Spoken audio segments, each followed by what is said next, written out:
बोलिए सदगुरु श्री अभिलाष साहिब की जय। परम पूज्य गुरुदेव सदगुरु श्री अभिलाष साहिब जी के चरणों में सत सत वंदन करते हुए उनकी ही कुछ बात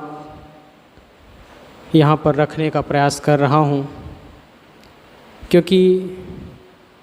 अभी हम सब हमारे साथी श्री करमचंद साहब जी से सुन रहे थे कि हम लोग बचपन से ही आ गए थे और उस अवस्था में जीवन क्या है,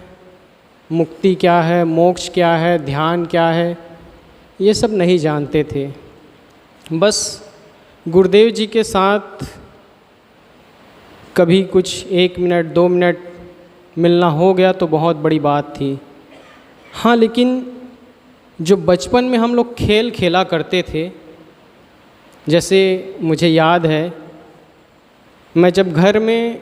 रहता था, वही लगभग 7-8 साल का रहा हूँगा, 9-10 साल का रहा हूँगा। तो बचपन में जब हम लोग खेल खेलते थे तो आप सब जानते होंगे कई लोग घर बनाते हैं और उसमें रहते हैं, ऐसा जीवन जीना है, वैसा जीवन जीना है, ऐसा खेलते हैं। मेरा एक आदत था, अक्सर मैं गुरुदेव जी का नकल करता था उस समय, और वैसे ही गद्दी लगाकर बैठ जाता था और ये सोचता था कि मैं भी एक दिन ऐसा बनूंगा। आज वही सब चीज़ें हमें खींच लाई।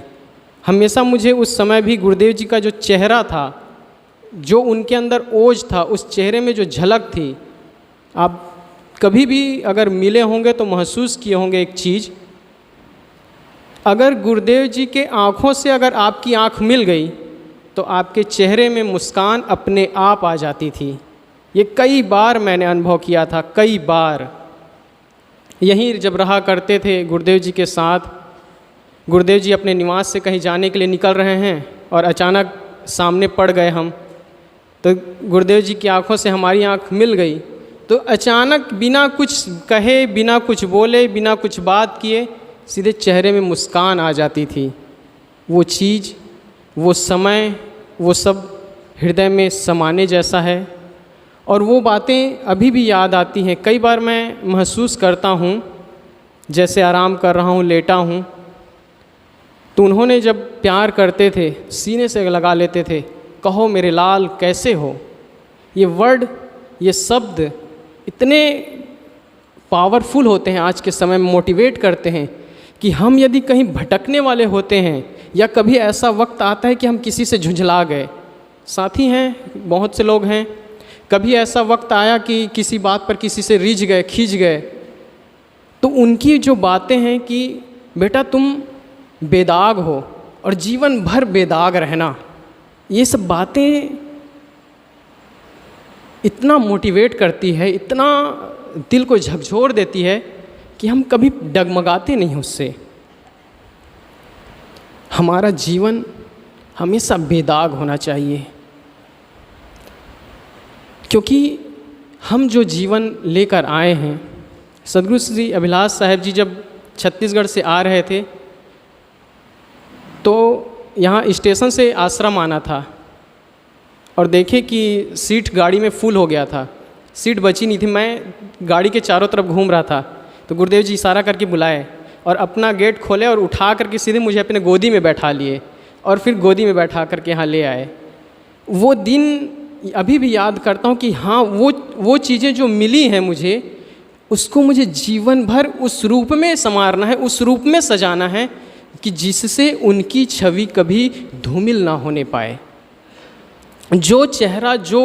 हम आज गुरुदेव जी को मानते हैं, जिसके लिए हम उन्हें जानते हैं, वो चीज़ हमारे अंदर झलकनी चाहिए। एक बार की बात है, महात्मा गांधी के पास कोई आए तो उनसे पूछे कि क्या आपके समान इस दुनिया में ऐसा कोई हो जिसे आप कह सकते हैं कि ये मेरा अनुयायी है। तो महात्मा गांधी ने एक शब्द कहा था, उन्होंने कहा कि ये तो मैं नहीं जानता कि कोई मेरा अनुयायी है या नहीं, या मेरे पथ पर आगे चलेगा या नहीं, लेकिन इतना ज़रूर है इतना बात मैं ज़रूर कहना चाहता हूँ कि यदि वो मेरे पथ पर चलता होगा तो उसके अंदर मैं दिखाई दूंगा या मेरी छवि झलकेगी। आज हम सब यहाँ बैठे हैं, यदि हम सच्चे रूप में सद्गुरु श्री अभिलाष साहिब जी के अनुयायी हैं, सद्गुरु श्री अभिलाष साहिब जी के शिष्य या शिष्या हैं, तो हमारे अंदर उनके विचार, उनकी रहनी, उनका जो जीने का तरीका है, जीने का ढंग है, वो हमारे अंदर झलकना चाहिए। लोग हमें देखकर ये महसूस कर सकें कि ये सद्गुरु श्री अभिलाष साहिब जी के सच्चे शिष्य हैं, और तभी हमें हमारे जीवन जीने का सुकून मिलेगा, तभी हम अपने जीवन को सफल कर पाएंगे, और साथ ही साथ सद्गुरु श्री अभिलाष साहिब जी के चरणों में जो श्रद्धांजलि होनी चाहिए वो चीज़ सच्चे रूप में हम दे पाएंगे या कर पाएंगे। बस इतना ही कहकर मैं अपनी वाणी को विराम देता हूँ। बोलिए सद्गुरु श्री अभिलाष साहिब की जय।